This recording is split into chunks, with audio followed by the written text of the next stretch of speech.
Hello, everybody. We kind of need to talk, and the game that's displayed behind me is displayed there for a reason. It is mostly because it is something that I've played for 43 hours previously, and also the rant that we're gonna be discussing on Reddit was written about this game.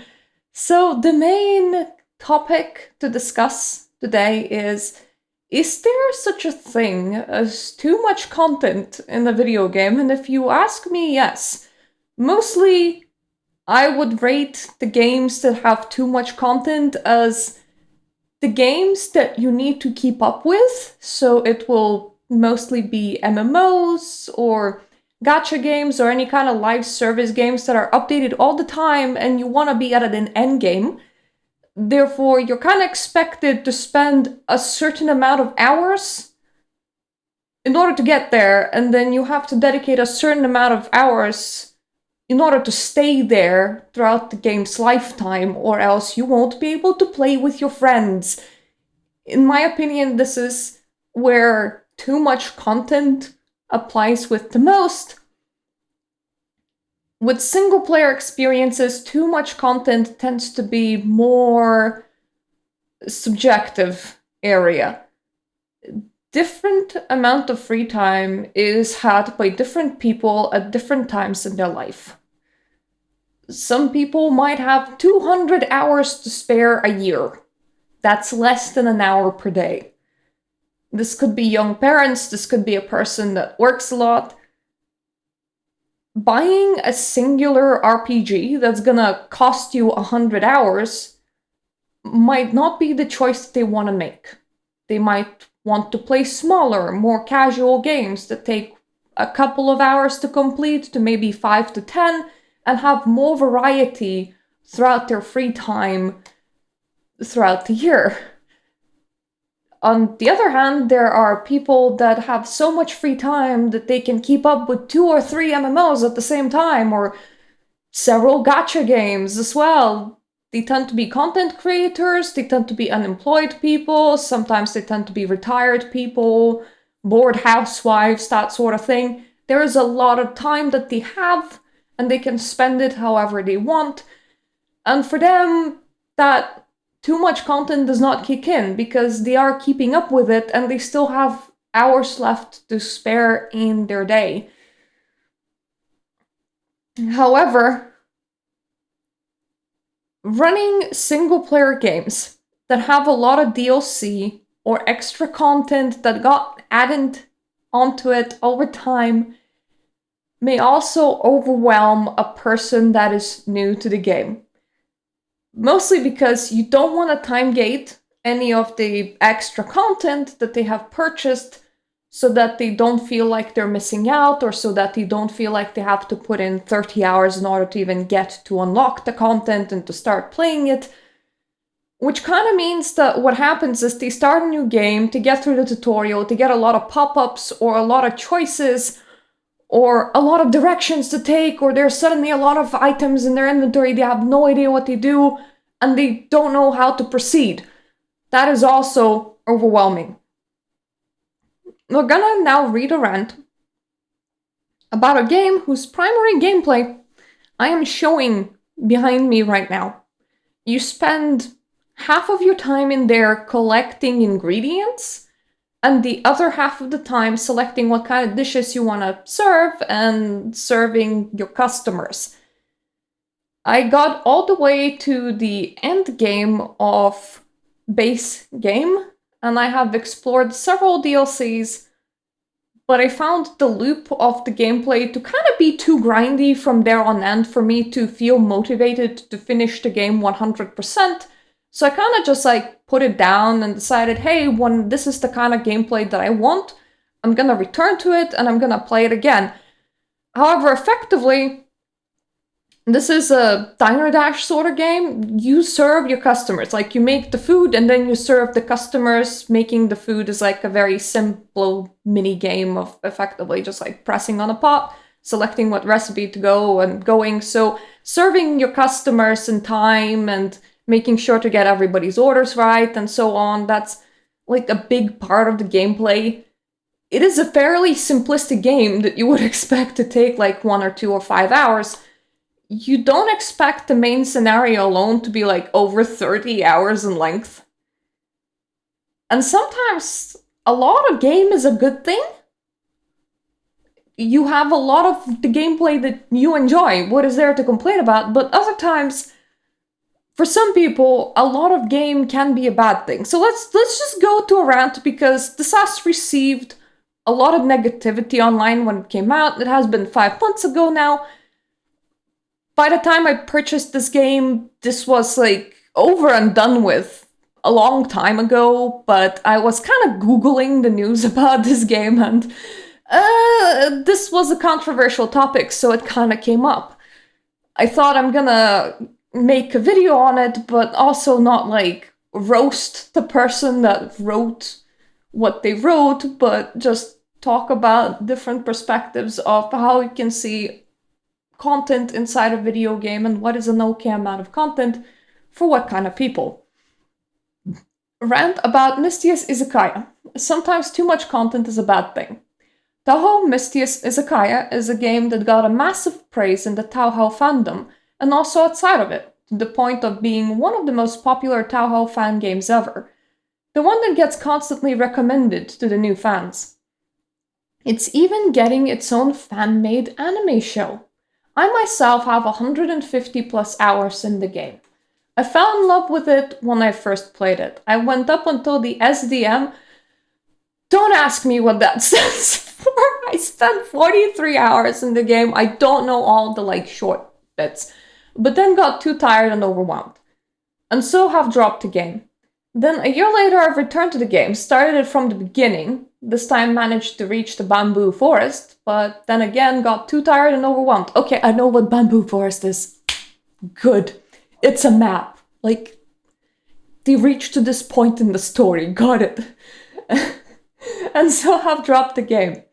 Then another year later, I've returned to the game again. This time finally managed to complete the main story and beat Yuko, and then at last delved into DLC 1 content with Forest of Magic. But then again got too tired and overwhelmed, and so have dropped the game. Noticing the pattern here. I'm at the boss, but honestly the boss gameplay is kinda too scary and too stressful for me, so I decided to avoid that, and I'm pretty much fully explored with like the first 2 DLCs. And that's where I stopped, because in order to like collect all the recipes that I wanted, I needed to earn stars from significant characters in the game that become customers at your shop when you're playing on a specific map. And those stars came really slowly, to a point where I'm like, I don't really want to play this map 20 times right now. So I stopped. And that's fine. This game is way too overwhelming. People like calling Mistious Izakaya cozy and chill, but in reality the game is anything but. It requires you to constantly keep track of tons of things all at once. You need to memorize every preferred and disliked tag for every customer, every cuisine tag, every drink tag, every ingredient tag, how much money every customer has, and also the exact recipes of cuisines you didn't put in the menu. And there's literally hundreds of those. But you don't need to memorize this. There's a journal. Yeah, I hope you really like the journal, because that's where you will spend most of the game. First, go to the customer tab and find the one you're currently serving among several dozens. Then memorize all of the tags listed there.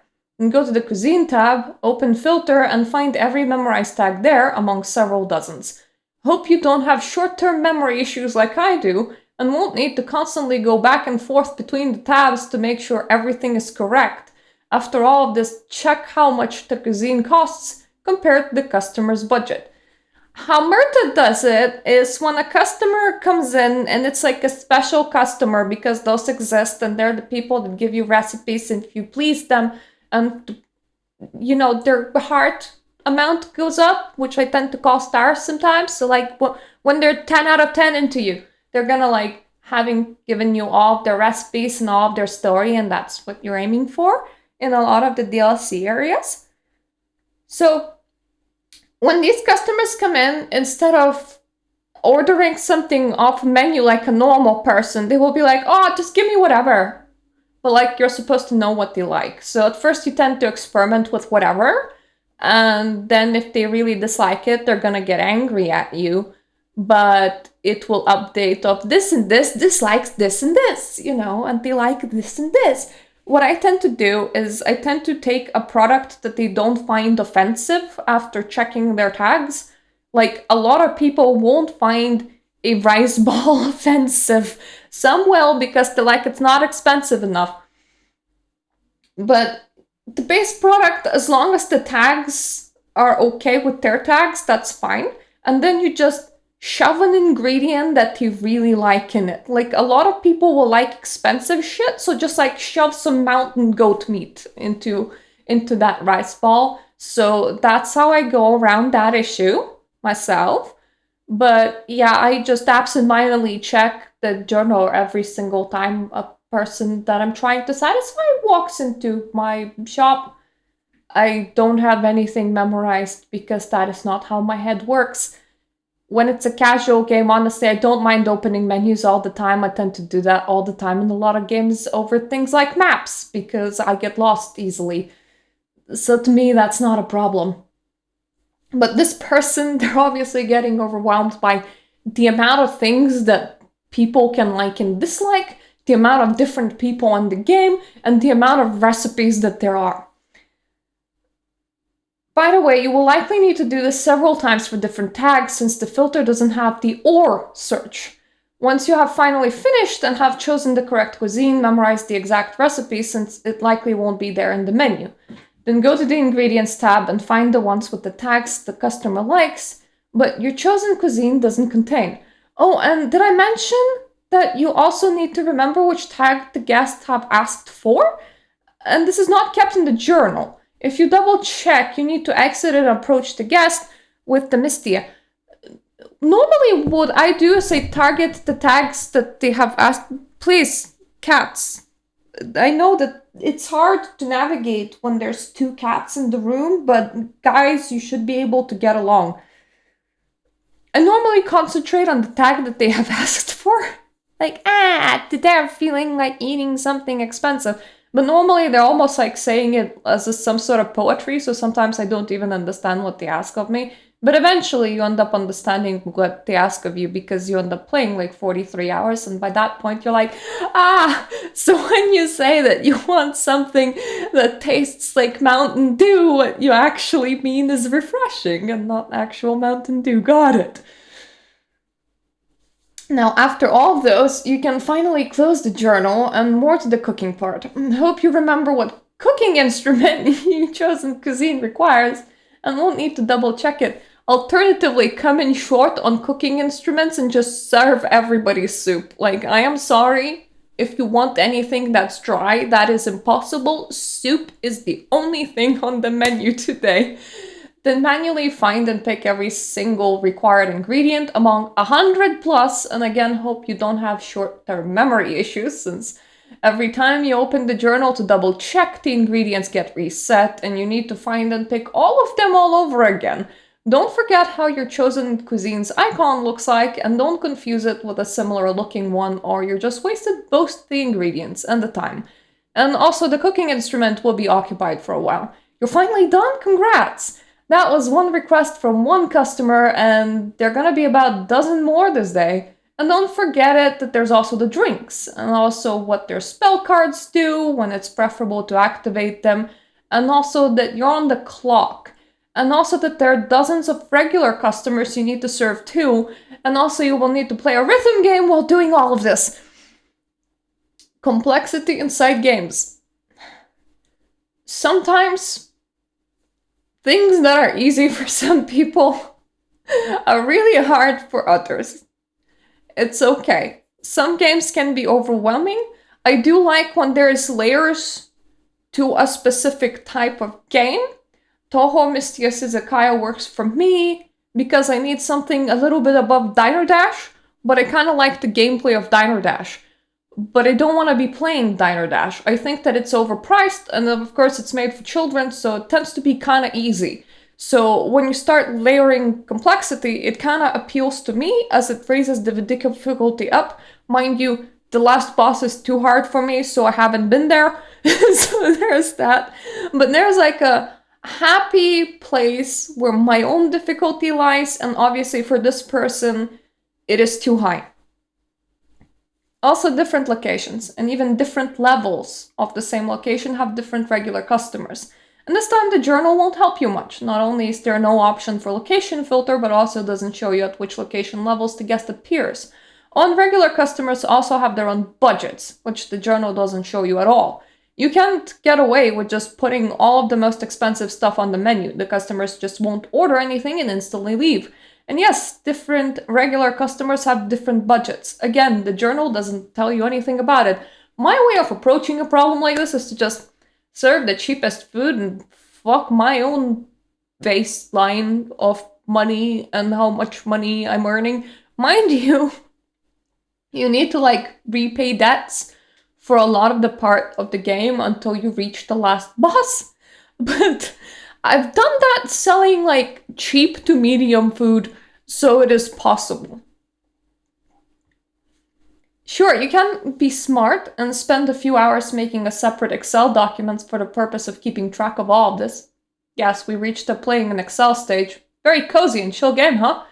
Another separate tab, you need to constantly go back and forth to double check things and also update every time you unlock a new location.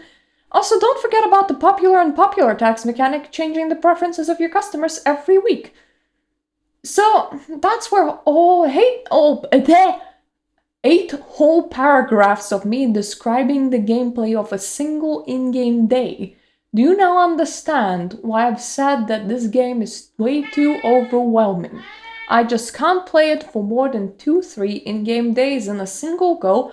That's probably wise, because a singular in-game day will take you 20 minutes, and that comes up to about an hour of gameplay, which is a decent amount. It makes me feel very tired and even gives me headaches. And the game is long, I believe. The main plot requires you to play for 70 days until reaching Yuko, so completing it can take a couple of real-time weeks.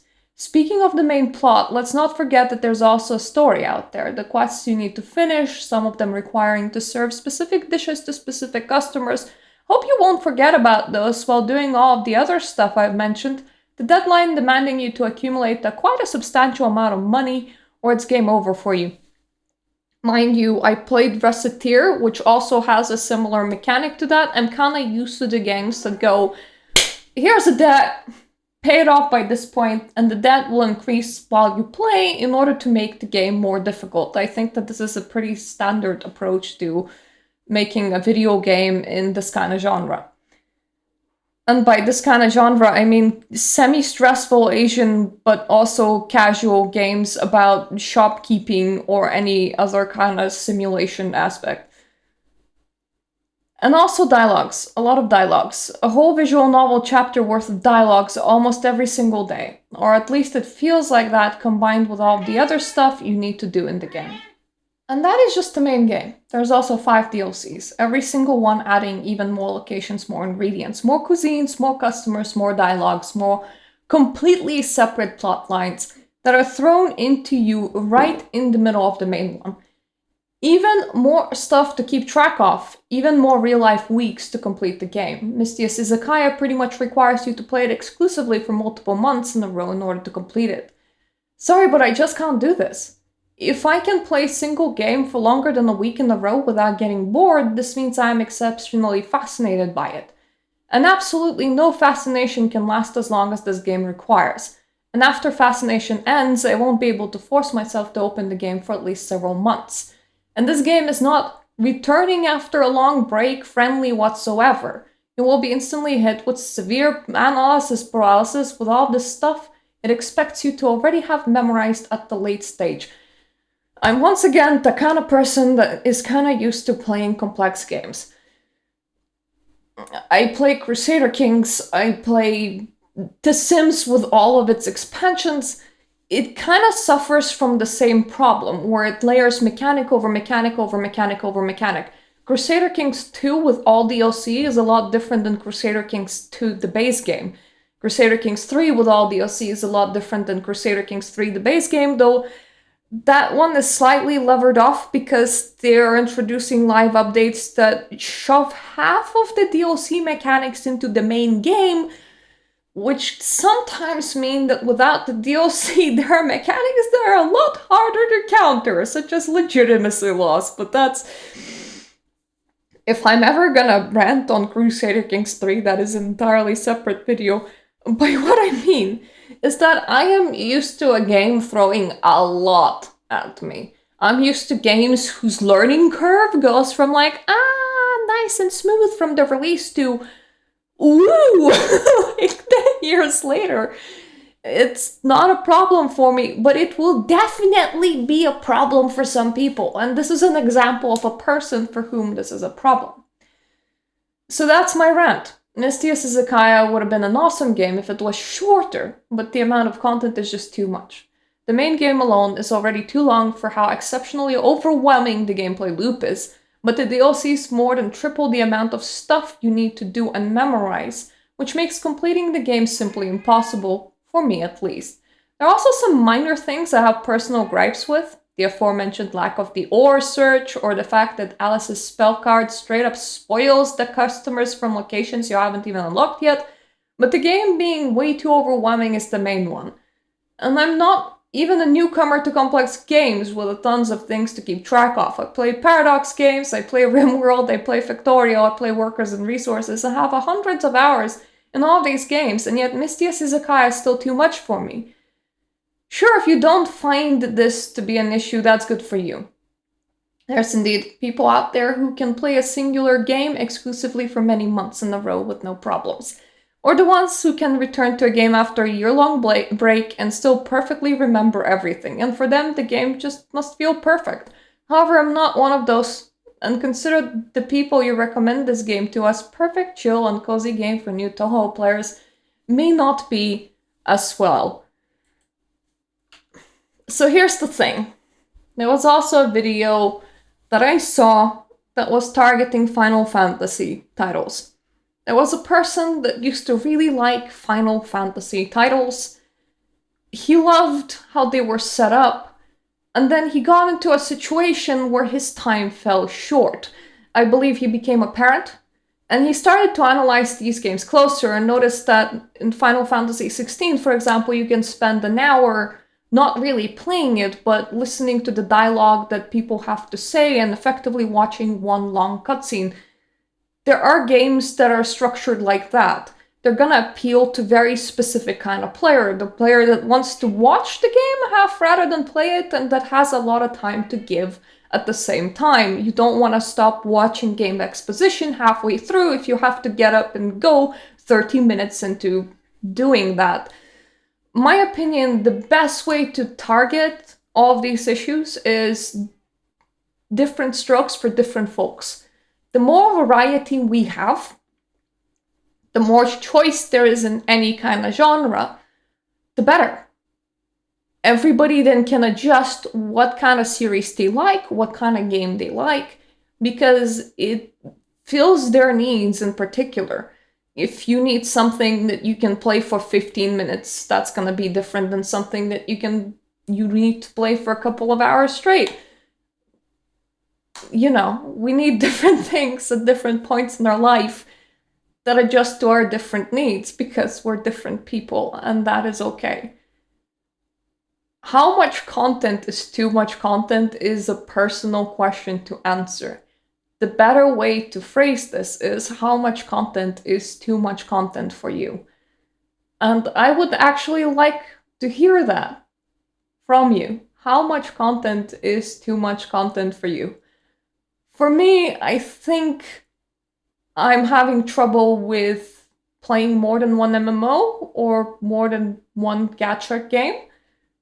The constant mill of new content is something that becomes too much for me, and I have stopped playing MMOs that are vertically spaced, as in you have to complete A to complete B to complete C, such as Final Fantasy XIV, because even though I love it, I can't keep up with it necessarily. And mind you, I do have a lot of time, hence why I can play an MMO. Current MMO of choice for me is Guild Wars 2, because I don't need to complete A to complete B to complete C. If I want to play with my guild, I know that we're playing Heart of Thorns raids or Season 5 strikes. Therefore, if I make a new character, I just need somebody to teleport me into those locations, or with the case of raids, I can access it from the main city in base game called Lion's Arch, and just go from there. Just the fact that I own the expansion is enough for me to access this content. I don't actually need to go and complete the expansion.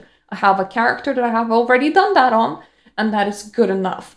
With keeping up with future content, I can do it on all my characters, I can do it on one character, I can just not do it at all, I can skip a couple expansions and come back like 3 years later and buy the newest one and only go there. The story becomes disjointed, but I have that choice. Therefore, this becomes the kind of MMO that I can actually keep up with, which is not every MMO and not every kind of game. I'm currently keeping up with a gacha game, but that is mostly because I started nearly at when it started.